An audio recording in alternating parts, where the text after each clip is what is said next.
नमस्कार, स्वागत है आप सभी का डीडी न्यूज पर। आप देख रहे हैं मिड डे प्राइम और मैं हूं आपके साथ आर्यन। अगले घंटे में हम बात करेंगे देश भर की बड़ी खबरों की, बताएंगे दुनिया भर में कौन कौन सी खबरों पे है सबकी नजर, क्या चल रहा है खेलों और जगत में भी। कुछ झलकियां दिखाएंगे फिल्म, कला और संस्कृति से जुड़ी खबरों की, लेकिन सबसे पहले इस वक्त की सुर्खियों पर डालते हैं नजर।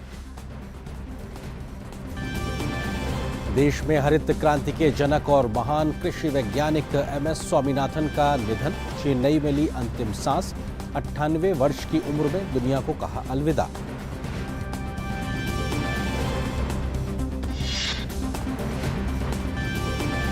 गृह मंत्री अमित शाह का छत्तीसगढ़ दौरा आज, आगामी विधानसभा चुनाव को लेकर करेंगे बैठक। जेपी नड्डा की मौजूदगी में प्रत्याशियों की दूसरी सूची पर हो सकता है विचार।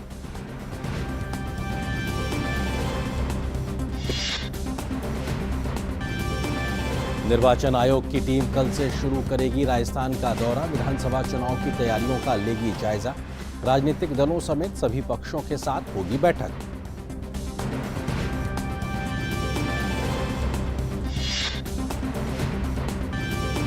विदेश मंत्री डॉक्टर एस जयशंकर न्यूयॉर्क से वॉशिंगटन पहुंचे। अमेरिकी विदेश मंत्री एंटनी ब्लिंकन के साथ करेंगे द्विपक्षीय बैठक। कई अन्य कार्यक्रम में लेंगे भाग।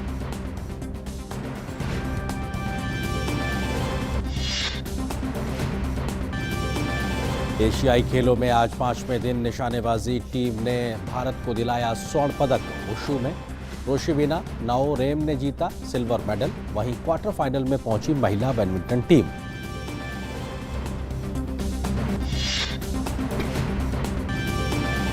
देश भर में धूमधाम से दी जा रही है आज गणपति बप्पा को विदाई। मुंबई में पुलिस और प्रशासन की ओर से किए गए हैं पुख्ता इंतजाम।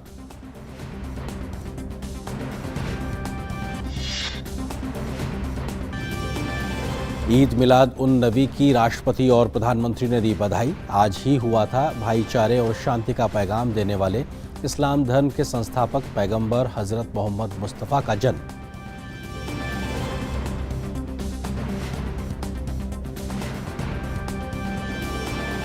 हेडलाइन के बाद में बड़ी खबर से करते हैं सबसे पहले शुरुआत।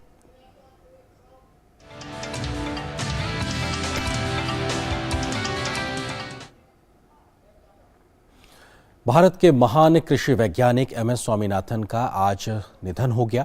तमिलनाडु की राजधानी चेन्नई में उन्होंने आज सुबह अंतिम सांस ली। उनका जन्म 7 अगस्त 1925 को हुआ था। स्वामीनाथन ने 98 साल की उम्र में दुनिया को आज अलविदा कह दिया। उन्हें भारत में हरित क्रांति के जनक के तौर पर जाना जाता है।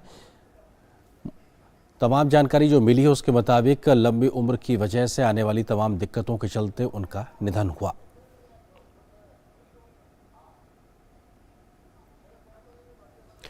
MS स्वामीनाथन की बेटी सौम्या स्वामीनाथन ने डीडी न्यूज से खास बातचीत करते हुए अपने पिता के योगदान को याद किया। उन्होंने बताया कि MS स्वामीनाथन किसानों के कल्याण और देश को आत्मनिर्भर बनाने को लेकर प्रयास करते रहे।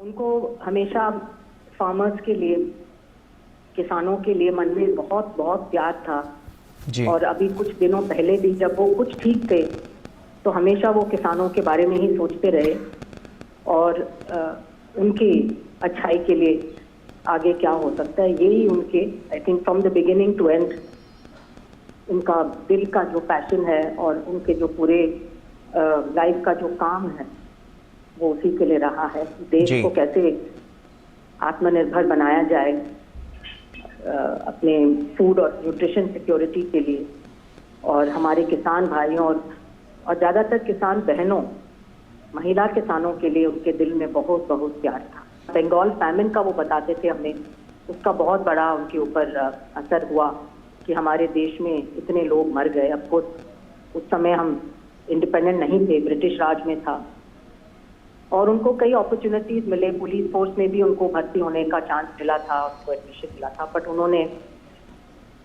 एग्रीकल्चर का ही फील्ड चुना और उसमें उनकी जो कॉन्ट्रीब्यूशंस हैं वो तो मेरे ख्याल सबको पता है। उनका जो एक पर्सनालिटी का जो यूनिक फीचर था कि वो साधारण आदमी के बारे में सोचते थे और उनकी जो लाइफ की प्रिंसिपल्स रही हैं, उनके जीवन, उन्होंने महात्मा गांधी और रविंद्रनाथ टैगोर उनके इंस्पिरेशन थे जी। तो कहते थे कि जो गांधी जी ने हमेशा सबसे गरीब आदमी और औरत के बारे में सोचने के लिए संदेश किया था। जब भी कोई नई चीज हम करें, वो कहते थे पहले गरीब आदमी के बारे में सोचें, उनको कुछ फायदा होगा कि नहीं। तो आप सुन रहे थे एमएस स्वामीनाथन जी की पुत्री सौम्या स्वामीनाथन, जो अपने पिता के योगदान के बारे में जिक्र कर रही थी। उनके माध्यम से ही इस खबर की पुष्टि हुई कि आज उन्होंने अंतिम सांस ली और चेन्नई में उनका आज निधन हो गया। किस प्रकार का उनका एक बड़ा योगदान रहा है, हमारे सहयोगी अजय मिश्र हमसे इस खबर पर अधिक बातचीत करने के लिए मौजूद है। अजय, अगर देखा जाए तो उन्नत बीजों के माध्यम से देश में हरित क्रांति का आधार तैयार करना और इस तरीके से जब देश दूसरे देशों पर निर्भरता खाद्यान्न को लेकर आज देश उत्पादकता में दूसरे देशों की मदद करने की स्थिति में पहुंचा है, तो शायद उसका सबसे बड़ा योगदान अगर देखा जाए तो कह सकते हैं एमएस स्वामीनाथन जी को। निश्चित तौर पर आर्येंद्र, ये देश को आत्मनिर्भर बनाने की दिशा में जो उन्होंने कार्य किया, न केवल एक कृषि वैज्ञानिक के तौर पर बल्कि एक ह्यूमैनिटेरियन अप्रोच के साथ जो उन्होंने कार्य किया, वो कभी भी भुलाया नहीं जा सकता।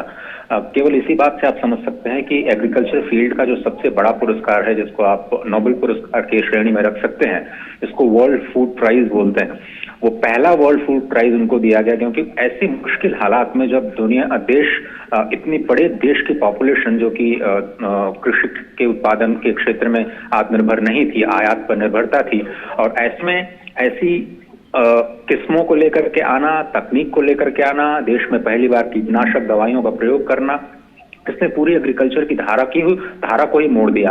और न केवल अपने देश को आत्मनिर्भर बनाया उन्होंने, बल्कि दूसरे देशों को भी मदद करने की स्थिति में भारत को पहुंचाया। भले ही उस वक्त थोड़ी मुश्किलें हुई, उनको विरोध का सामना करना पड़ा, नई जेनेटिकली मॉडिफाइड बीजों को लाने के लिए, संकर किस्मों को लाने के लिए बहुत सारे एनजीओज ने उनका विरोध किया, लेकिन पूरे दुनिया ने उनके इस प्रयास को सराहा, रिकॉग्नाइज किया। और जब उनको ये नोबेल प्राइज या हाईएस्ट ऑनर एग्रीकल्चर में मिला गया, जिसे आप वर्ल्ड फूड प्राइज कहते हैं, 1987 में, तो उन्होंने सारा का सारा पैसा एक एनजीओ बनाने में लगा दिया, जो कि आज भी कार्य कर रहा है। और जब हम अंतर्राष्ट्रीय मिलेट्स के रूप में ये साल को मना रहे हैं, तो ये संस्था महिलाओं के लिए, बायोडाइवर्सिटी के लिए, इकोलॉजी के मदद के लिए, महिलाओं की मदद के लिए लगातार अजय, हम आपको एक मिनट रुकना चाहेंगे, आप हमारे साथ बने रहिए, क्योंकि प्रधानमंत्री ने भी अपनी संवेदनाएं व्यक्त की हैं। प्रधानमंत्री ने सोशल मीडिया प्लेटफॉर्म एक्स पर अपनी बात को रखा है। उन्होंने साफ तौर पे लिखा है कि एक तरीके से deeply saddened by the demise of doctor MS Swaminathan जी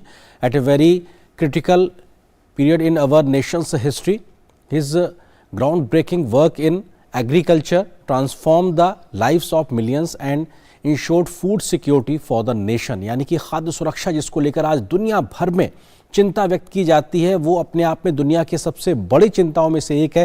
लेकिन भारत ने आज़ादी के बाद किस तरीके से उस दिशा में कदम आगे बढ़ाया, उसका एक सबसे बड़ा योगदान कहीं ना कहीं एमएस स्वामीनाथन जी को जाता है। और निश्चित तौर से प्रधानमंत्री ने अपने इन शब्दों के साथ में 2 तस्वीरें भी साझा की हैं। जब वो एमएस स्वामीनाथन जी के साथ मौजूद है, तो निश्चित तौर से ये उस पहले की तस्वीरें, लेकिन एक गर्मजोशी के साथ मिलती हुई ये तस्वीरें भी अपने आप में बहुत कुछ बयां करती हैं। और प्रधानमंत्री के माध्यम से ये कहा जाना कि वो दुखी हैं इस बात को लेकर कि इतनी बड़ी शख्सियत हमारे बीच से चली गई। उनका जो योगदान रहा है वो बहुत बड़ा योगदान रहा है एग्रीकल्चर को ट्रांसफॉर्म करने के लिए, और मिलियंस लोगों की, लाखों करोड़ों लोगों की ज़िंदगी को एक तरीके से परिवर्तित करना और खाद्य सुरक्षा को लेकर देश में कैसे आगे बढ़ा जाए, ये अपने आप में दिखाता है। अजय, हमारे सहयोगी अजय मिश्र लगातार हमारे साथ बने हुए। अजय, प्रधानमंत्री के ये शब्द भी सीधे तौर से दिखाते हैं कि एमएस स्वामीनाथन एक व्यक्ति नहीं बल्कि एक संस्थान के तौर से थे, जिनका चला जाना देश के लिए एक अपूरणीय क्षति के तौर पर है, प्रधानमंत्री के शब्दों में देखा जाए तो।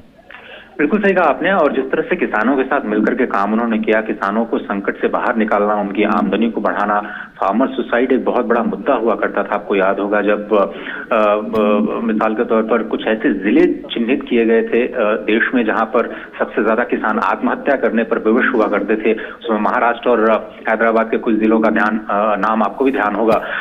उसको उस स्थिति से कैसे हम भारत को बाहर निकाल करके ले आए। आपको याद होगा कि नेशनल कमीशन फॉर फार्मर्स बनाया गया 2004 में, जिसकी अध्यक्षता उन्होंने की। और खेती बाड़ी से महिलाओं को जोड़ना, युवाओं को जोड़ना, नई तकनीक को जोड़ना और फार्मर सुसाइड, आज हम वो उस तरह की खबरें नहीं सुनते हैं कि किसी किसान की मौत इसलिए हो गई क्योंकि उसको खाद्य सुरक्षा के लिए या फिर उसकी खुद की आमदनी उतनी नहीं हो पाई। आज हम देश को उस स्तर पे लेकर के आए हैं और बायोडायवर्सिटी के लिहाज से जो कार्य किया उन्होंने, नई तकनीक और नए संसाधन को जुटाने के लिए जो एम एस स्वामीनाथन जी ने योजना आयोग के सदस्य के रूप में भी जो 3 साल महत्वपूर्ण योगदान दिया, वो बहुत ही इंपॉर्टेंट योगदान है। चूंकि वो सरकार में थे, साथ ही साथ वो कृषि वैज्ञानिक थे, इसलिए उनके अनुभव का फायदा देश को मिला और नतीजा हमारे सामने है।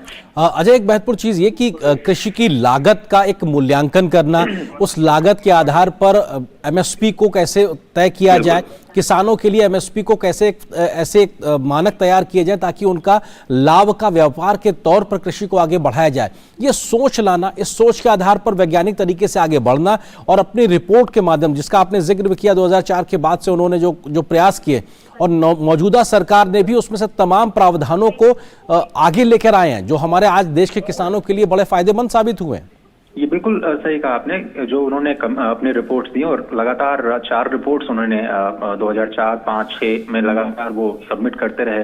फास्टर और इंक्लूसिव ग्रोथ को लेकर कैसे हम खेतीबाड़ी की रफ्तार को तेज बनाएं, लगातार हम 4% की बात करते रहे और आज हम उस स्तर पे हैं जब हमारी कृषि अर्थव्यवस्था लगातार 4% पे रही है। और कोरोना में आपको याद होगा कि इसी एग्रेरियन इकोनॉमी ने देश को बचाया, क्योंकि लंबे स्तर पर, बड़े स्तर पर जो किसानों ने सहायता की खाद्यान्न उत्पादन में, न केवल आत्मनिर्भरता के लिहाज से बल्कि लोगों को सहायता करने के लिहाज से भी, और कैसे हम उसको इंक्लूसिव बनाएं, यानी महिलाओं की भागीदारी, युवाओं की भागीदारी। अब तो स्टार्टअप्स की हम बात कर रहे हैं, ड्रोन्स की बात कर रहे हैं और ज्यादा मैकेनाइजेशन की बात कर रहे हैं, हम डाइवर्सिटी की बात कर रहे हैं, हॉर्टिकल्चर में एडवांस्ड एग्रीकल्चर टेक्नोलॉजी की बात कर रहे हैं। तो अब हम एक नए स्टेज पे आ गए हैं, लेकिन बहुत ही मुश्किल परिस्थितियों में देश को बाहर निकाल करके ले आना, खाद्यान्न संकट से अगर हम कहें देश को बाहर निकाल करके ले आना, देश किसानों को आत्महत्या की स्थिति से बाहर निकाल करके ले आना और देश को आत्मनिर्भर बनाना, उसमें उनके योगदान को हमेशा याद किया जाएगा। मुझे लगता है कि भारत के नॉर्मन बोरलॉग, जिनको की जनक कहा जाता है पूरी दुनिया में हरित क्रांति का, भारत में तो हरित क्रांति के जनक एम एस स्वामीनाथन ही माने जाएंगे। और राष्ट्रीय किसान आयोग जिसका जिक्र आपने किया कि CACP जो कि एमएसपी निर्धारित करती है, 1.5 गुना बढ़ाने की सिफारिश एम एस स्वामीनाथन की रिपोर्ट की थी। जो सरकार अभी जिस प्रकार काम कर रही है कि किसानों की आमदनी को हम 2 गुना बढ़ाए जाएंगे, एमएसपी कैसे हम 1.5 गुना बढ़ाएं, उसका भी जो फायदा मिला है किसानों को उनकी रिपोर्ट से ही रिफ्लेक्ट होकर गया है। आपने बिल्कुल सही याद दिलाया। जी बिल्कुल। और अजय, निश्चित तौर से हम आज देखते हैं कि मौजूदा सरकार ने महिलाओं के आरक्षण के बिल को पास किया, लेकिन महिलाओं के योगदान, कृषि में योगदान को लेकर भी साफ तौर से उन्होंने किस प्रकार की भूमिका निभाई, उसका जिक्र भी उनकी बेटी ने कुछ देर पहले DD न्यूज से खास बातचीत में किया था। बहुत शुक्रिया अजय हमारे साथ जुड़ने के लिए। आगे बढ़ते हैं और दिल्ली में भाजपा के राष्ट्रीय कार्यालय में सांसद मनोज तिवारी इस वक्त प्रेस को संबोधित कराए, आपको सीधे ले चलते हैं। के प्रयास हुए, ऐसी स्थिति में हम उम्मीद करते हैं कि इस जांच से जनता के सामने राजमहल की सच्चाई आएगी। और राजमहल घोटाले की जांच इसलिए भी जरूरी है, वो सभी लोगों से मैं बताना चाहता हूं, क्योंकि सीएम बंगला निर्माण के लिए टेंडर जारी करने के नियमों का जो उल्लंघन किया गया वो किसके इशारे पे किया गया, ये जानना बहुत महत्वपूर्ण है। केजरीवाल ने टाइप 7 की पात्रता से कहीं बड़ा अधिक घर बनाने के लिए जो कार्य किया वो किसके इशारे पे, किसके सह पे किया गया, ये सीबीआई की जांच से पता चलेगा। जांच से यह भी पता चलेगा कि किसके निर्देश पर पीडब्ल्यूडी अधिकारियों ने ऐसे भवन निर्माण के लिए छोटे छोटे टेंडर जारी किए, किसके इशारे पे। यह भी पता चलेगा कि फर्निशिंग सामग्री के अलावे भवन निर्माण सामग्री के साथ साथ फर्श के पत्थर, लकड़ी के काम की दर और गुणवत्ता को किसने मंजूरी दी। ये सारी बातें पता चलेंगी।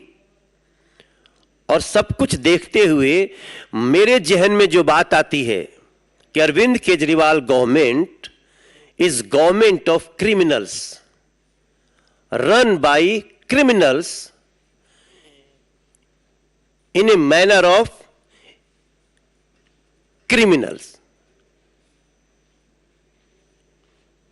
हम बहुत बार करप्शन की बात करते हैं, लेकिन आज हमें यह सब कुछ देख के लगता है कि ये गवर्नमेंट अपराधियों के द्वारा चलाई जा रही है और सीबीआई की जांच इसमें सही मायने में तह तक जा करके ऐसे लोगों को सजा दिला पाएगी, ऐसा मेरा विश्वास है।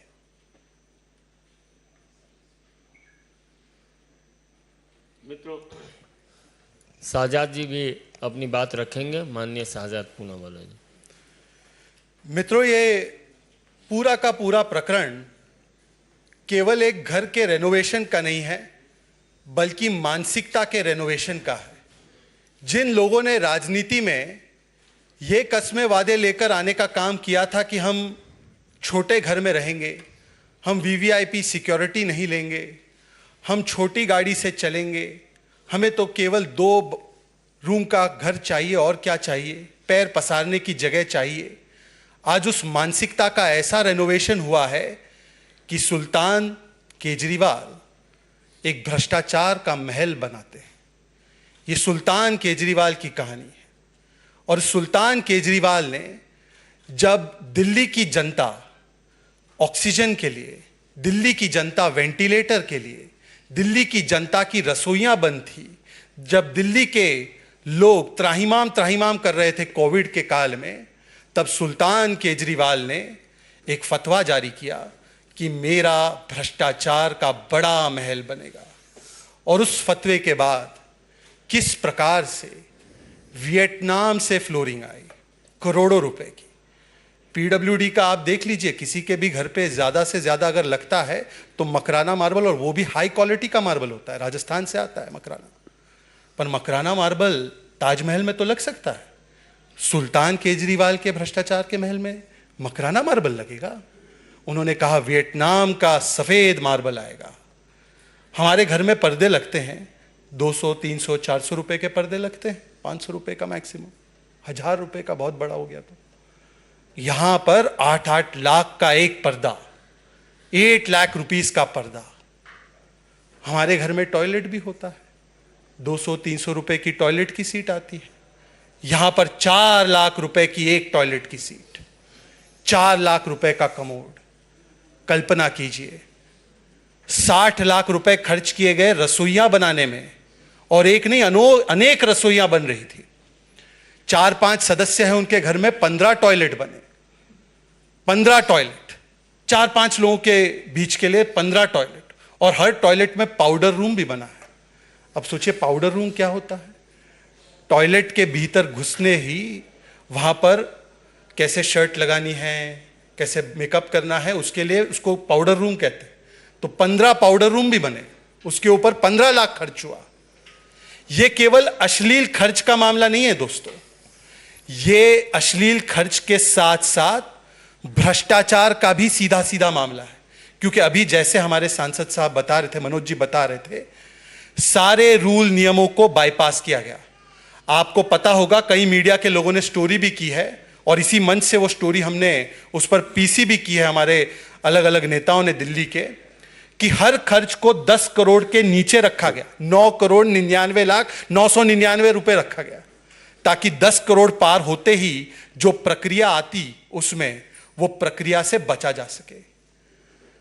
आज इसीलिए ये दिल्ली की जनता की जीत है, क्योंकि दिल्ली की जनता लगातार दिल्ली प्रदेश भारतीय जनता पार्टी के नेतृत्व में मांग कर रही थी कि किस प्रकार से इस पूरे मामले में सीबीआई की जांच हो। पहले सीएजी की भी जांच हुई, तब भी इन्होंने विक्टिमहुड कार्ड निकाला।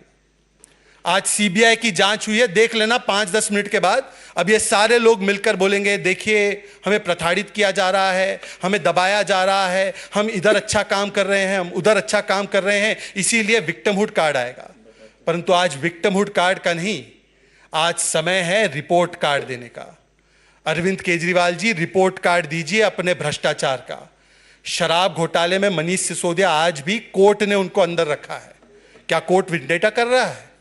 और शराब घोटाले में तो कांग्रेसी, आप ही के नए नए मित्र, जिनके साथ आपकी किस प्रकार की खटास है पंजाब से लेकर हर जगह पर, उन्होंने उसका स्वागत किया। बस घोटाला, कक्षा घोटाला, जिसको स्वयं मनोज जी ने उठाया था बहुत बड़े पैमाने पर, और अब शीश महल घोटाले पर भी जिस प्रकार से एक के बाद एक सारे तथ्य सामने आ रहे हैं, तो आज अरविंद केजरीवाल जी को बताना चाहिए कि फाइलें छिपाने की, फाइलें हटाने की नहीं, अब रिपोर्ट कार्ड दिखाने की बारी है। और आज दिल्ली की जनता सब एक स्वर में इसका स्वागत कर रहे हैं कि इसमें सीबीआई की जांच की शुरुआत हुई है। इस पूरे प्रकरण का सरगना सुल्तान केजरीवाल है। उनके भ्रष्टाचार के महल में जिसने भी लूट खसोट की है, उनको जवाबदेही देनी पड़ेगी। सरगना माने मित्रों, किंग पिन ना, किंग पिन। हाँ, किंग पिन। मित्रों, अपनी ओर से हमने विषय रख दिया है दिल्ली के विषय पर। अब आप इस विषय पर कोई भी प्रश्न पूछ सकते हैं। जी, मेरा सवाल ये है कि टाइम्स नाउ, नवभारत और टाइम्स नाउ ने ये पूरी खबर दिखाई। तो आपसे ये तस्वीरें देख रहे थे बीजेपी की प्रेस कॉन्फ्रेंस की, जहां पर वो अरविंद केजरीवाल को लेकर भ्रष्टाचार के आरोप लगा रहे थे, क्योंकि सीबीआई के माध्यम से प्रिलिमिनरी इंक्वायरी की शुरुआत हुई है कि आखिर उनके जो घर का रेनोवेशन हुआ तो उस पर कैसे बहुत बड़ा खर्चा किया गया। यह पूरा मामला राजनीतिक तौर से भी गर्माता जा रहा है। एक बार फिर से आगे बढ़ते नजर डालते कुछ और राष्ट्रीय महत्व की खबरों पर।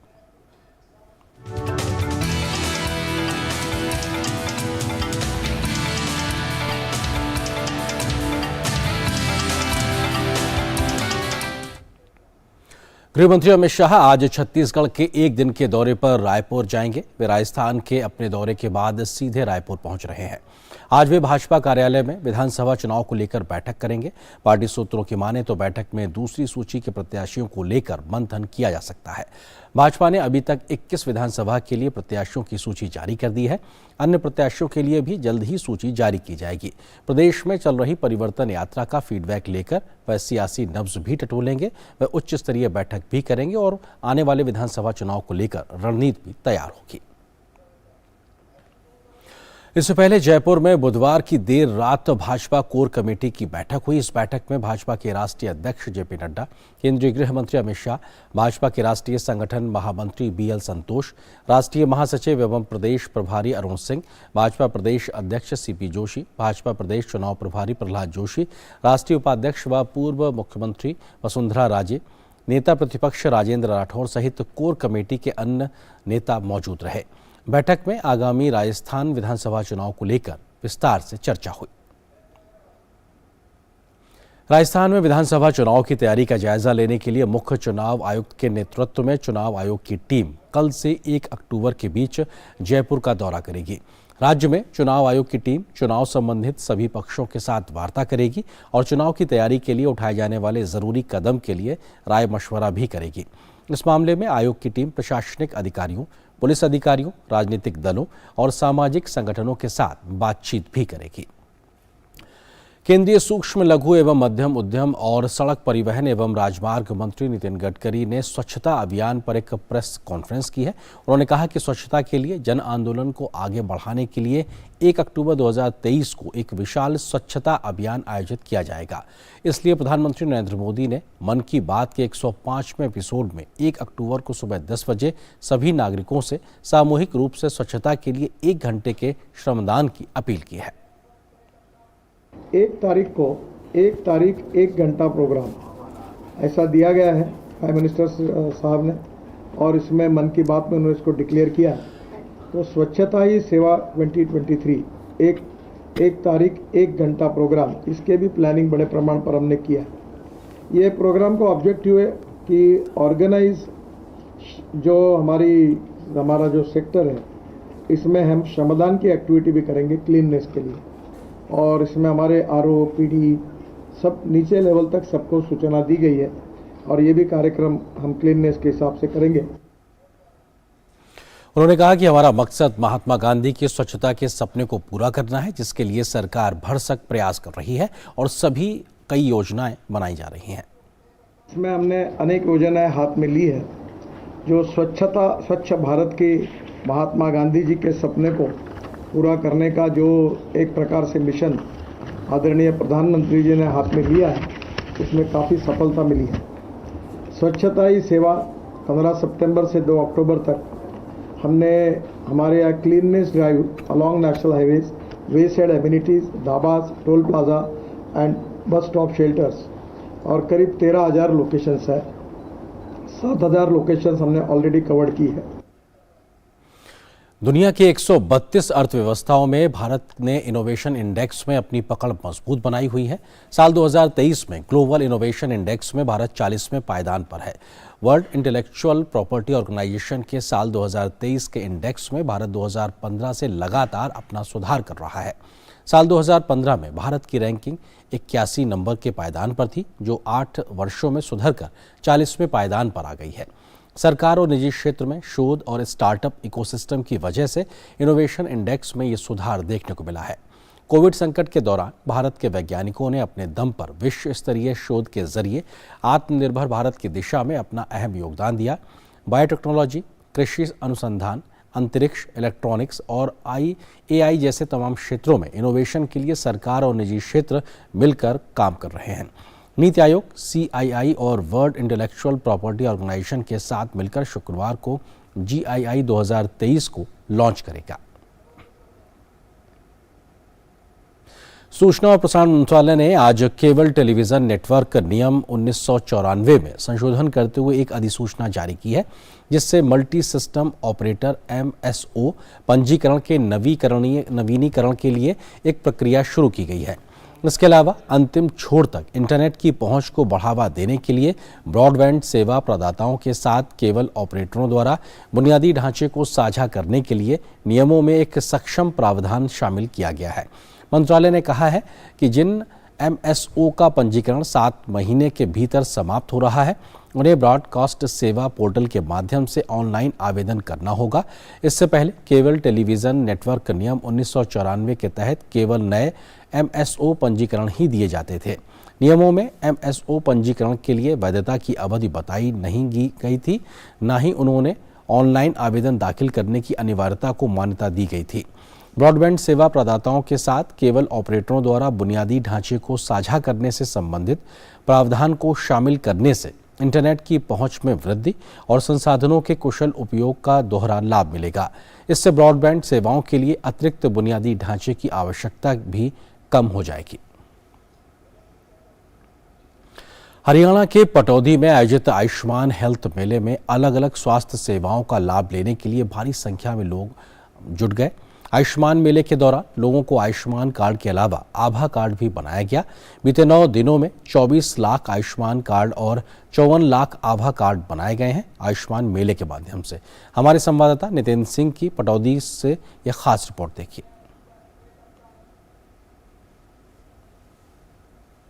हरियाणा के पटौदी उप स्वास्थ्य केंद्र पर लगा यह मेला कोई आम मेला नहीं है। ये सेवा पखवाड़ा के दौरान चल रहे आयुष्मान भव्य अभियान के तहत आयुष्मान मेला का नजारा है।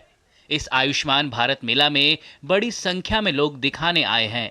आप देखिए यहाँ पर आयुष्मान मेला लगा हुआ है, चूँकि सेवा पखवाड़ा के दौरान ये आयुष्मान मेला लगाया गया है और यहाँ पर देखिए लंबी कतार है, महिलाओं की, पुरुषों की, बुजुर्ग जो हैं इनकी भी लंबी कतार लगी हुई है। और ये नेत्र विभाग है और आप देखिए कि इस मेले में अलग अलग, चाहे वो चर्म रोग की बात हो, सर्जरी विभाग की बात हो, सामान्य OPD जनरल OPD की बात हो या फिर TB की जांच की बात हो, इन तमाम चीज़ों का एक अलग अलग स्टॉल लगाए हुए। ये देखिए ENT विभाग का ENT विभाग है। यहाँ पर अगर किसी को ज़रूरत है आँख, कान, नाक, गला का, वो यहाँ पर जांच करा सकता है। और ये मेडिकल कॉलेज के जो डॉक्टर हैं, स्टूडेंट हैं, वो यहाँ पर बैठे हुए हैं। साथ ही साथ ब्लड प्रेशर, डायबिटीज़, कैंसर की स्क्रीनिंग हो रही है, ये जांच हो रही है। और इसके अलावा ये चिरायु निरोगी कार्ड, यानी कि जो एक आयुष्मान कार्ड भी है, साथ ही साथ राज्य सरकार की अपनी जो स्कीम है उसके तहत भी कार्ड बनाया जा रहा है। बढ़िया सुविधा मिल रही है, अच्छी तरह देख रहे हैं। शुगर वगैरह ये जांच करवाई, एक ब्लड की कमी पाई है। मेरे काला मोतियाबिंद है, पहले भी इलाज चल रहा था यहाँ से भी, कुछ दिन बाद मैं बंद कर दिया, आ नहीं पाई यहाँ पे, और अब फिर आई हूँ दोबारा। आयुष्मान मेले में लोगों का आयुष्मान कार्ड के साथ साथ आभा कार्ड भी बन रहा है। लोग अपनी आंखों की जांच करा रहे हैं। ये तमाम सुविधा लोगों को उनके घर के पास मिल रहा है। यहाँ पे मैंने पहले अपने BP की, शुगर की और HP की जांच कराई और उसके बाद मुझे यहाँ पे पता चला कि यहाँ पे आभा कार्ड बन रहा है, तो बड़ी सरलता से मोबाइल की सहायता से इन्होंने मेरा आभा कार्ड बना दिया। इसका बेनिफिट ये है कि हम जब भी हॉस्पिटल में कभी भी जांच कराते हैं तो इससे हमारा जो भी रिकॉर्ड होगा वो ट्रेस हो जाएगा और इससे हम कभी भी अपना रिकॉर्ड ले सकते हैं। आज पटौदी में मैं आई, यहाँ पे आयुष्मान मेला लगा हुआ था। यहाँ पे मैंने फैमिली ID से अपना आयुष्मान कार्ड बनवाया। सुविधा सर सब कुछ है। मैं तो ब्लड चेक करवाने आया सर, मतलब बहुत बढ़िया सेवा है यहाँ पे। हम आँख दिखाने के लिए आए थे, हमारी आँख को अच्छी तरह चेक कर दिया उन्होंने। चश्मे के लिए अगले हफ्ते को बोला। आयुष्मान मेले में डेंटल केयर के लिए मोबाइल वैन लगा है, साथ ही TB की जांच भी की जा रही है। आयुष्मान मेले में मेडिकल कॉलेज के छात्र और डॉक्टर लोगों की हर जरूरी जांच को अंजाम देते नजर आ रहे हैं। आज यहाँ पर हमने ना केवल इनको आयुष्मान या चिरायु, जो हरियाणा में एक्सटेंडेड आयुष्मान कार्ड कहते हैं जिसको हम, वो बनाए हैं, 102 से ज़्यादा हम वो कार्ड बनाए हैं। इसके अलावा हमने सभी स्पेशलिटीज़ की सर्विसेज, चाहे वो आई हो, ENT हो, स्किन स्पेशलिटी हो जिसको हम चर्म रोग बोलते हैं, जनरल मेडिसिन हो, सर्जरी हो, ऑर्थो हो, और इवन हमने डेंटल की भी सुविधाएं यहाँ हमने उपलब्ध कराई हैं। सेवा पखवाड़ा के दौरान अब तक 1,62,000 से ज्यादा आयुष्मान मेले का आयोजन किया गया है। इस दौरान 24 लाख आयुष्मान कार्ड और 54 लाख आभा कार्ड बना है। इस दौरान 60 लाख लोगों ने मुफ्त दवाइयां ली है और 22,000 लोगों ने अंगदान की शपथ ली है। Nitendra Singh, DD news, Pataudi, Haryana. और फिलहाल यहां पर मिड डे प्राइम में एक छोटे से ब्रेक के लिए रुकते हैं। थिंक IIT, थिंक विद्या मंदिर, थिंक IIT, थिंक विद्या मंदिर, थिंक IIT, थिंक विद्या मंदिर। बहुत हार्ड वर्क करते हो, मेरी तरह स्मार्ट वर्क करो। क्यों? लॉटरी लगी है? लॉटरी समझो, शेयर मार्केट की एक मस्त स्कीम में इन्वेस्ट कर रहा हूँ, गारंटीड हाई रिटर्न्स आएंगे। आपके गारंटीड हाई रिटर्न्स कोई करण अर्जुन नहीं है जो जरूर आएंगे? मतलब? बाबा, शेयर मार्केट में जोखिम होता है, कोई भी गारंटीड हाई रिटर्न्स का वादा नहीं कर सकता, ये गैर कानूनी है। अच्छा? हाँ। सोच कर, समझ कर, इन्वेस्ट कर।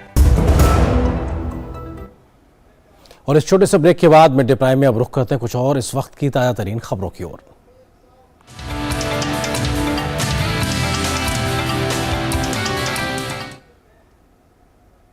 और खबरें दिखाते हैं आपको गणेश उत्सव से जुड़ी हुई।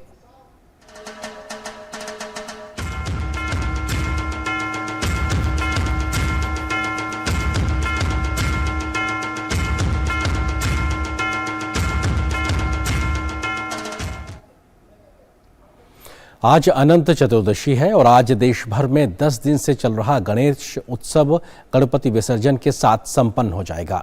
गणपति बप्पा को आज अनंत चतुर्दशी के अवसर पर धूमधाम के साथ विदाई दी जाएगी। गणेश जी को बुद्धि का अधिदेवता और विघ्नहर्ता माना जाता है। धार्मिक मान्यताओं के अनुसार अनंत चतुर्दशी पर भगवान श्री गणेश अपने लोक लौट जाते हैं। इसके साथ भक्तों की सारी परेशानी, संकट अपने साथ ले जाते हैं। विधि पूर्वक गणपति का विसर्जन करने से साल भर भक्तों के घर धन धान्य सुख समृद्धि बनी रहती है। मुंबई में गणेश उत्सव की एक अलग ही छटा देखने को मिलती है, लिहाजा मुंबई पुलिस और प्रशासन ने गणेश विसर्जन के लिए बेहद खास तैयारी और इंतजाम किए हैं।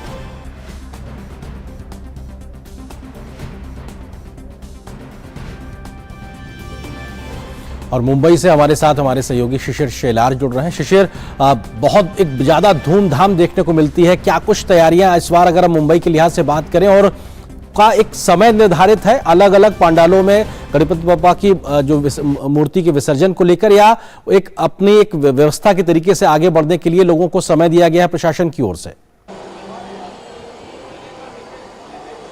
बिल्कुल, देखिए आज का दिन अगर देखा जाए तो मुंबई में काफ़ी महत्वपूर्ण है, क्योंकि आज के दिन जो देखा जाए तो सार्वजनिक गणेशोत्सव मंडल जो है, साथ ही साथ जो घर पर जो गणेश विराजमान है उनका विसर्जन 10 दिनों के गणपति का विसर्जन हो रहा है। तो ऐसे में मुंबई की सड़कों पर आप देख पाएंगे कि किस प्रकार से ये जो प्रोसेशन है चूँकि शुरू हो चुका है। घरों से जो है जो गणपति है निकलना शुरू हो चुके हैं, और जो बड़े पांडाल है गणेशोत्सव मंडल है उनके गणपति निकलने भी शुरू हो चुके हैं। इस वक्त मैं गिरगांव चौपाटी में हूँ, मेरे पीछे जो आप नज़ारा रास्ते पर मैं दिखाना चाहूँगा किस प्रकार से यहाँ पर जो है व्यवस्था की गई है पुलिस द्वारा भी, लोकल प्रशासन द्वारा भी। यहाँ से सीधे अगर आगे जाएंगे तो गिरगांव चौपाटी है, समुंदर में जो एक घाट बनाया गया है, विसर्जन घाट बनाया गया है, जहाँ पर छोटी मूर्तियाँ जो है उनका विसर्जन भी होगा और जो बड़े पंडाल की मूर्तियां हैं उनका भी विसर्जन होगा। हालांकि इस वक्त अगर देखा जाए सुबह का वक्त है, तो ऐसे में जो घर के गणपति है, जो घर में विराजमान गणपति है, उनका जो है बड़े तरीके से यहाँ पर जो है विसर्जन इस वक्त हो रहा है। और जैसे ही शाम ढलेगी वैसे हम देख पाएंगे कि जो बड़े पंडाल के सार्वजनिक गणेशोत्सव मंडल है वो जो है निकलना शुरू हो जाएंगे और उनका विसर्जन यहाँ पर शुरू होगा।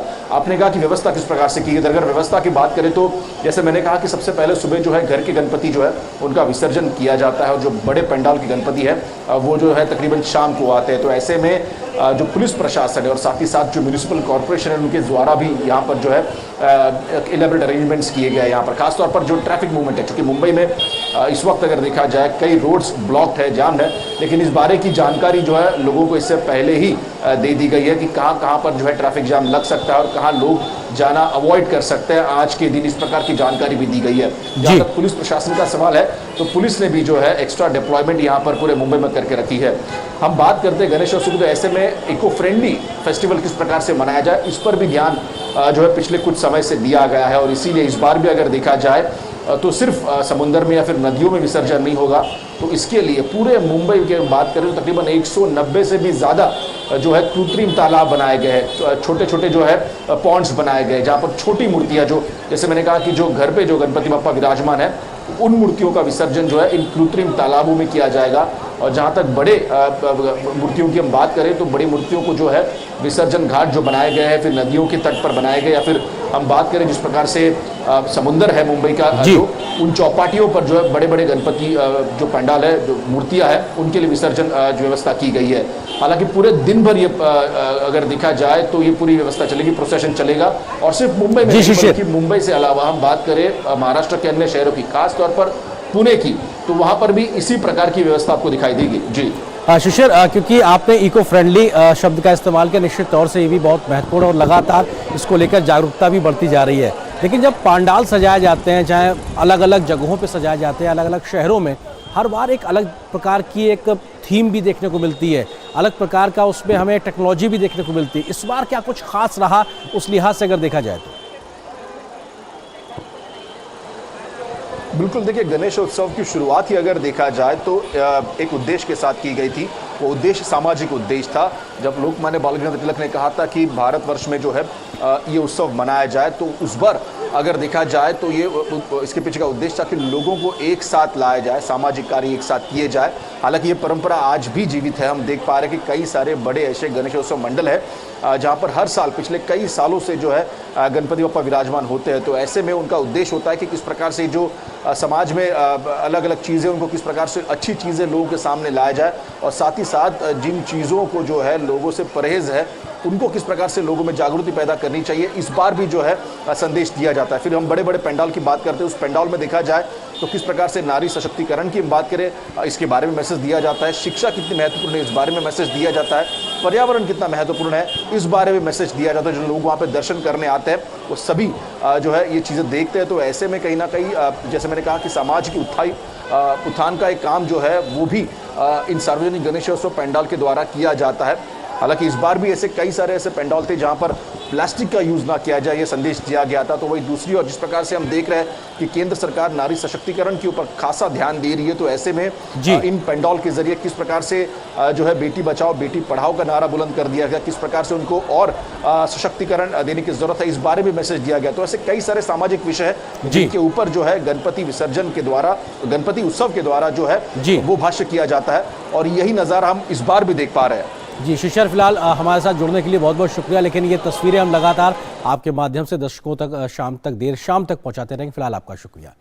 आगे बढ़ते हैं। आज ईद मिलाद उन नबी है। यह पैगंबर मोहम्मद के जन्मदिन के उपलक्ष्य में मनाया जाता है।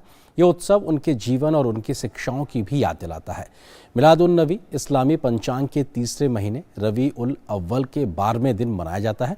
पैगंबर मोहम्मद ने आपसी भाईचारा और शांति का पैगाम दिया था। राष्ट्रपति द्रौपदी मुर्मू ने देशवासियों को मिलादुन नबी की बधाई दी। उन्होंने सोशल मीडिया प्लेटफॉर्म एक्स पर अपने संदेश में कहा है कि मिलादुन नबी के पावन अवसर पर मैं सभी देशवासियों, खास तौर पर मुस्लिम भाइयों और बहनों को मुबारकबाद देती हूँ। आज पैगंबर मोहम्मद साहब के जन्मदिन पर हम सब सद्भाव और भाईचारे के साथ आगे बढ़कर मानवता के कल्याण के लिए कार्य करने का संकल्प लें। देश भर में मिलादुन नबी का त्यौहार मनाया जा रहा है। प्रधानमंत्री नरेंद्र मोदी ने मिलादुन नबी की बधाई देते हुए सोशल मीडिया प्लेटफॉर्म एक्स पर लिखा है, मिलादुन नबी की शुभकामनाएं। आशा करता हूं कि हमारे समाज में भाईचारा और दयालुता की भावना बढ़ती रहेगी। सभी लोग प्रसन्न और स्वस्थ रहें। ईद मुबारक।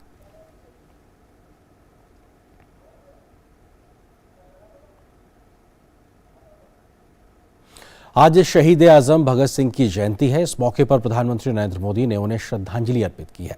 उन्हें नमन करते हुए प्रधानमंत्री ने ट्वीट किया है, भारत की स्वतंत्रता के लिए उनका बलिदान और अटूट समर्पण पीढ़ियों को प्रेरित करता रहेगा।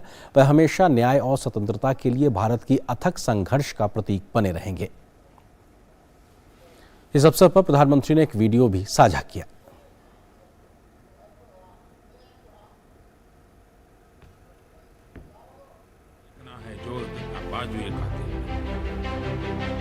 क्या आप कल्पना कर सकते हैं एक हुकूमत जिसका दुनिया के इतने बड़े हिस्से पर शासन है। इसके बारे में कहा जाता है कि उनके शासन में सूर्य कभी अस्त नहीं हुआ। इतनी ताकतवर हुकूमत एक 23 साल के युवक से भयभीत हो गई। हाँ, मैं शहीद वीर भगत सिंह की बात कर रहा हूँ। शहीद भगत सिंह पराक्रमी होने के साथ साथ विद्वान भी थे, चिंतक थे। अपने जीवन की चिंता किए बगैर भगत सिंह और उनके क्रांतिवीर साथी ऐसे साहसिक कार्यों को अंजाम दिया जिनका देश की आजादी में बहुत बड़ा योगदान है। साथियों, हम अपने स्वतंत्रता सेनानियों से प्रेरणा लें, उनके आदर्शों पर चलते हुए उनके सपनों का भारत बनाएं। यही उनके प्रति हमारी श्रद्धांजलि है। सुर साम्राज्ञी लता मंगेशकर जी की आज जयंती है। प्रधानमंत्री नरेंद्र मोदी ने लता दीदी को उनकी जयंती पर याद करते हुए सोशल मीडिया प्लेटफॉर्म एक्स पर अपने संदेश में कहा है कि लता दीदी को उनकी जयंती पर याद कर रहा हूं। भारतीय संगीत में कई दशकों तक उनका योगदान रहा है, जिसका प्रभाव हमेशा के लिए रहेगा। उनकी भावपूर्ण प्रस्तुतियों ने गहरी भावनाएं पैदा की हैं और उनका हमारी संस्कृति में हमेशा एक विशेष स्थान रहेगा। और यहां पर एक और छोटे से ब्रेक के लिए रुकते हैं। अर्जुन, एग्जाम्स में you made us really proud. अब आगे क्या सोचा है? पापा, मैंने IIT जाना है और इंजीनियर बनना है। Think IIT, think विद्या मंदिर। चाची, कल्याण भव, सुखी भव और सबसे जरूरी आशीर्वाद, आयुष्मान भव। वो तो मोदी सरकार सबको दे रही है। देश के धनी आदमी जिस प्रकार से आरोग्य की सेवा प्राप्त कर सकते हैं, अब मेरे देश के गरीब को भी वही सेवाएं उपलब्ध होनी चाहिए। शुरू हो रहा है आयुष्मान भव अभियान 17 सितंबर से। आयुष्मान आपके द्वार का तीसरा चरण। मोबाइल से ही बन जाएगा आयुष्मान कार्ड। आयुष्मान मेला आयोजन, जहां कई बीमारियों की होगी मुफ्त जांच और इलाज। अंगदान शपथ पंजीकरण, जिससे हमारे बाद भी किसी और को मिले जीवन। रक्तदान शिविर और आयुष्मान सभा का आयोजन। इन सुविधाओं का लाभ उठाने नजदीकी आयुष्मान हेल्थ और वेलनेस सेंटर पर जाएं। अब होगा जन जन आयुष्मान। शेयर मार्केट में इन्वेस्ट करें, गारंटीड रिटर्न से लाखों कमाएं। ये लिमिटेड ऑफर सिर्फ आपके लिए। नागिन की आंख में कैमरा फिट होता है। तुम भी क्या बकवास पे यकीन करती हो? आप भी तो वही कर रहे हो पापा। शेयर मार्केट में कोई गारंटेड रिटर्न्स का वादा नहीं कर सकता। ऐसा कोई मैसेज, मेल या ऐड दिखे तो समझिए गलत है। ऐसे स्कीम निवेशक के साथ धोखा है और कानूनन अपराध भी। कितनी बार तो समझाया आपको। समझकर इन्वेस्ट कर। पंजाब पुलिस ने आज पंजाब में कांग्रेस के विधायक सुखपाल सिंह खैरा को गिरफ्तार किया है। सुखपाल खैरा की गिरफ्तारी के लिए जलालाबाद पुलिस ने आज सुबह उनके चंडीगढ़ आवास पर छापेमारी की। खैरा के खिलाफ चल रहे एक पुराने NDPS केस में यह गिरफ्तारी की गई है। चंडीगढ़ में करीब 1 घंटे की कागजी कार्रवाई के बाद पुलिस उन्हें अपने साथ जलालाबाद ले गई। खैरा को आज कोर्ट में पेश किया जाएगा। सुखपाल खैरा इस समय भुलत्स विधानसभा क्षेत्र से विधायक हैं। मनी लॉन्ड्रिंग केस में वह पहले से ही जमानत पर चल रहे हैं। भाजपा प्रवक्ता शहजाद पूनावाला ने कहा कि खैरा के खिलाफ इतने पुख्ता सबूत थे तो इतने देर से कार्रवाई क्यों हुई? वो गरीब स्थिति है। 2015 का केस है। 2022 मार्च में आम आदमी पार्टी की सरकार आई। आज सितंबर 2023 है। यदि उनके खिलाफ इतने सारे सबूत और पुख्ता तथ्य थे तो इतने महीनों तक कोई कार्रवाई आम आदमी पार्टी की सरकार और पुलिस ने क्यों नहीं किया? इसका मतलब साफ है कि इस कार्रवाई के पीछे कहीं ना कहीं इंडी गठबंधन में जो चल रहा है, कभी बाजवा जी कहते हैं कि 32 विधायक आम आदमी पार्टी के मेरे साथ हैं, कभी वो कहते हैं कि 13 की 13 पंजाब की सीटों पर कांग्रेस पार्टी चुनाव लड़ेगी, फिर उसके बाद इस प्रकार की कार्रवाई की जाती है। इनका जो राजनीतिक निकाह हुआ है वो अब 3 तलाक की ओर बढ़ चुका है। भारतीय सेना आज अपना 157वां गनर्स डे मना रही है। गनर्स डे का अपना शानदार इतिहास रहा है। 28 सितंबर 1827 को भारत की पहली आर्टिलरी यूनिट की स्थापना हुई थी। 2.5 इंच आर्टिलरी गन से शुरुआत करने वाली इस रेजिमेंट के पास अब दुनिया के आधुनिकतम हथियार हैं। आज इस खास दिन पर भारतीय सेना ने एक वीडियो भी शेयर किया है, जिसे देखकर आप भी जोश से भर जाएंगे।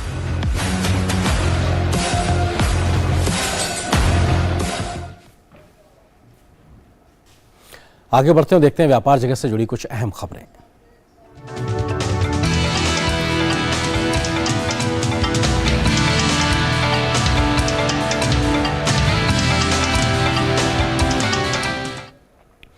भारतीय अर्थव्यवस्था को लेकर वैश्विक संस्थाओं के साथ ही दुनिया के तमाम देशों में भी काफी ज्यादा भरोसा पैदा हो रहा है। ये भरोसा धीरे धीरे बढ़ रहा है। रॉयटर्स पोल में भारत के विकास के अनुमान को बढ़ाया गया है। रॉयटर्स पोल के अनुसार मार्च 2024 में समाप्त होने वाले वित्तीय वर्ष में भारत का सकल घरेलू उत्पाद जीडीपी 6.2% बढ़ने की उम्मीद है। रॉयटर्स पोल के विकास पूर्वानुमान में कहा गया है कि भारत अभी भी विश्व अर्थव्यवस्थाओं में से एक है। वहीं नोमुरा ग्रुप ने भारत के आर्थिक बुनियादी सिद्धांतों के कारण भारत की रेटिंग में को ओवरवेट में अपग्रेड कर दिया है। यह मॉर्गन स्टैनली और गोल्डमैन सैक्स द्वारा किए गए अनुमान के आधार पर तय किया गया है। इस सप्ताह की शुरुआत में S&P ने भारत की आर्थिक वृद्धि के अपने पूर्वानुमान को वित्त वर्ष 2024 के लिए 6% और उसके बाद के 2 वर्षों के लिए 6.9% पर बरकरार रखा। वहीं भारत डेटा केंद्रों में विदेशी निवेश के लिए अग्रणी हॉटस्पॉट बनकर उभरा है। इसके बाद जर्मनी और दक्षिण अफ्रीका देश का नाम आता है। फिलहाल एक और छोटे से ब्रेक के लिए रुकते हैं। अर्जुन, एग्जाम्स में you made us really proud. अब आगे क्या सोचा है? पापा, मैंने IIT जाना है और इंजीनियर बनना है। थिंक IIT, थिंक विद्या मंदिर। बहुत हार्ड वर्क करते हो, मेरी तरह स्मार्ट वर्क करो। क्यों? लॉटरी लगी है? लॉटरी समझो, शेयर मार्केट की एक मस्त स्कीम में इन्वेस्ट कर रहा हूँ। गारंटीड हाई रिटर्न्स आएंगे। आपके गारंटीड हाई रिटर्न्स कोई करण अर्जुन नहीं है जो जरूर आएंगे। मतलब? पापा, शेयर मार्केट में जोखिम होता है। कोई भी गारंटीड हाई रिटर्न्स का वादा नहीं कर सकता। ये गैर कानूनी है। अच्छा? हाँ। सोचकर समझकर इन्वेस्ट कर। और ब्रेक के बाद मिड डे प्राइम में अब आगे बढ़ते हैं और देखते हैं खेल जगत की क्या है बड़ी खबरें।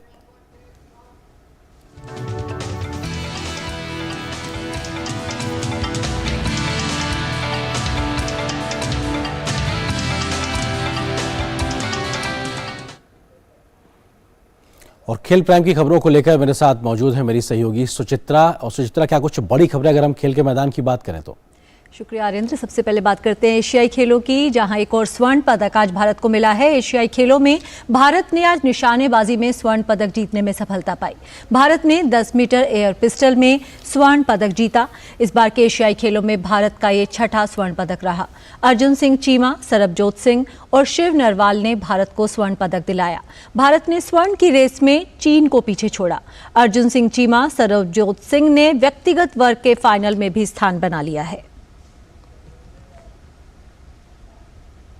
एशियाई खेलों में भारत ने वुशु में रजत पदक जीत लिया। भारत के लिए रोशिबिना नाओरेम देवी ने महिलाओं के 60 किलो भार वर्ग में रजत जीतने में सफलता पाई। अब तक शानदार खेल दिखाने वाली रोशिबिना फाइनल में उम्मीद के अनुरूप प्रदर्शन नहीं कर पाई। उन्हें चीन की वू जियाओ के खिलाफ 0-2 से शिकस्त का सामना करना पड़ा और उन्हें रजत मिला। भारतीय महिला बैडमिंटन टीम ने एशियाई खेलों के क्वार्टर फाइनल में स्थान बना लिया है। भारतीय टीम ने अंतिम 16 के मुकाबले में मंगोलिया को 3-0 से हराने में सफलता पाई। अनुभवी पीवी सिंधु के नेतृत्व में भारतीय टीम ने शुरुआत के तीनों मुकाबले जीतने में सफलता पाई। भारतीय टीम की तरफ से पीवी सिंधु, अश्मिता चालिहा और अनुपमा उपाध्याय ने सीधे गेम्स में जीत दर्ज की।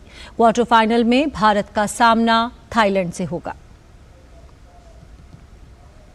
अपने हुनर से विश्व स्तर पर अपने नाम की धूम मचाने वाली युवा भारतीय निशानेबाज मनु भाकर ने 19वें एशियन गेम्स में 25 मीटर पिस्टल टीम इवेंट में स्वर्ण पदक का तमगा हासिल किया।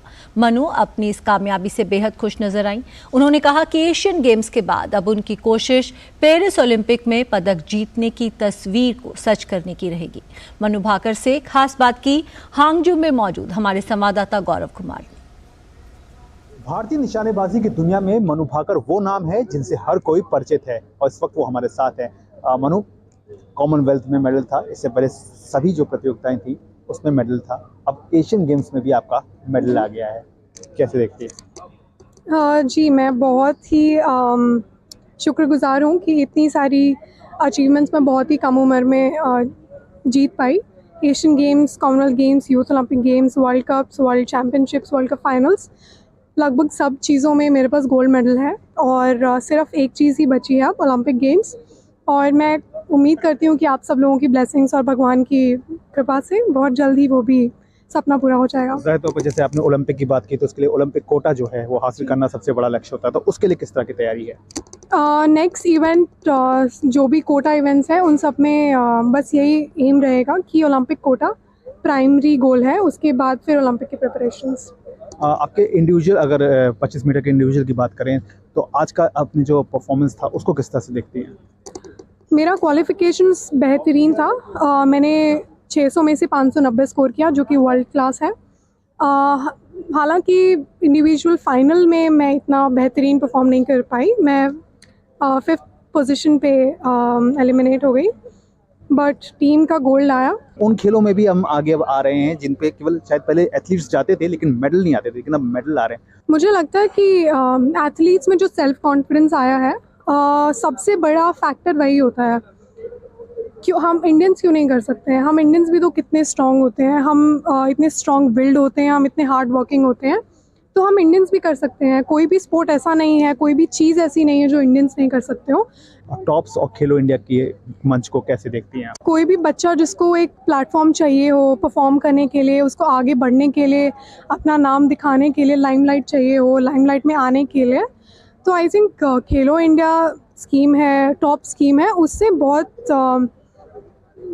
अच्छा सपोर्ट मिलता है। जैसे मैं खुद पहले खेलो इंडिया में थी, उसके बाद टॉप्स में आई हूँ, तो खेलो इंडिया में आपको हर महीने स्टाइफंड्स मिलते हैं, आपको पॉकेट मनी मिलती है, आपको इक्विपमेंट वगैरह का सपोर्ट मिलता है, आपको ट्रेनिंग रेंजेस और ट्रेनिंग जो भी आपका बेस है उसका सपोर्ट मिलता है, बहुत सारी अलग अलग चीज़ों की का सपोर्ट मिलता है। तो आई थिंक बहुत अच्छे इनिशिएटिव्स हैं और बहुत हेल्पफुल है। चलिए, आपने मुझे बात की, बहुत बहुत शुक्रिया। तो ये है मनु भाकर जिनका साफ तौर पर कहना है कि जिस तरह की जो सुविधाएं हैं वो अब ज़मीनी स्तर पर देश में खिलाड़ियों को मिल रही हैं, उसी का नतीजा है कि एशियन गेम्स और इसके अलावा कई अन्य प्रतियोगिताओं में भारतीय एथलीट जो हैं वो लगातार पदक जीत रहे हैं और देश का मान बढ़ा रहे हैं। हांगझू से मैं गौरव कुमार, टीडी न्यूज़ के लिए। तो खेल की खबरों में फिलहाल इतना ही, वापस चलते हैं आर्येंद्र के पास। शुक्रिया सुचित्रा, इन तमाम खबरों को हमारे साथ साझा करने के लिए। आगे बढ़ते हैं और बात उन खबरों की जो दुनिया भर में सुर्खियां बनी हुई हैं।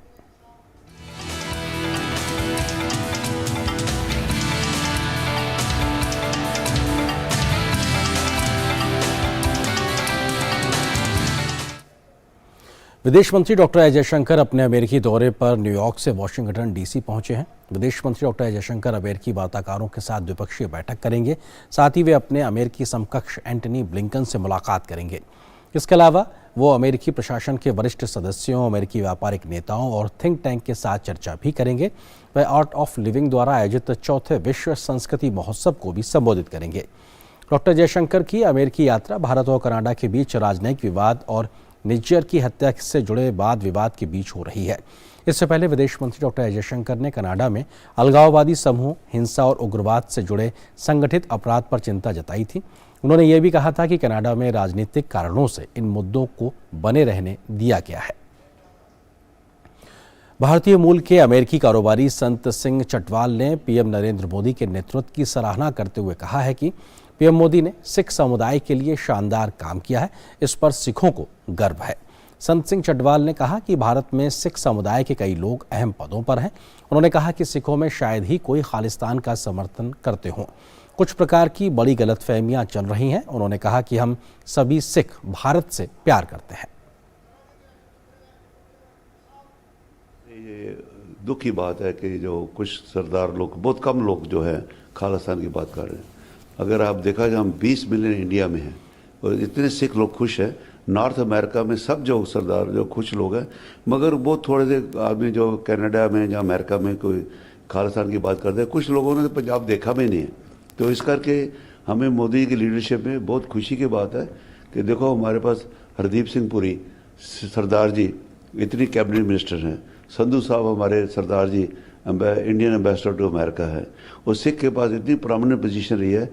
10 साल हमारा इंडिया में सरदार जी प्राइम मिनिस्टर है, डॉक्टर मनमोहन सिंह 5 साल ज्ञानी जयाल सिंह राष्ट्रपति रहे इंडिया में। इतनी प्रोमिनेंट पोजीशन से इतने लोग तरक्की कर रहे हैं, इंडिया अभी इतना बूम कर रहा है, इतना आगे बढ़ रहा है, वो सब लोग इंडिया के आगे जा रहे हैं। मगर ये दुख की बात यही है, अफसोस की बात है कि छोटे घर में पता है उनको कौन सपोर्ट कर रहा है, हमें नहीं मालूम। तो इस खबर के साथ मिड डे प्राइम के आज के संग में फिलहाल बस इतना है, लेकिन DD न्यूज़ पर खबरों का सफर लगातार जारी रहेगा। नमस्कार।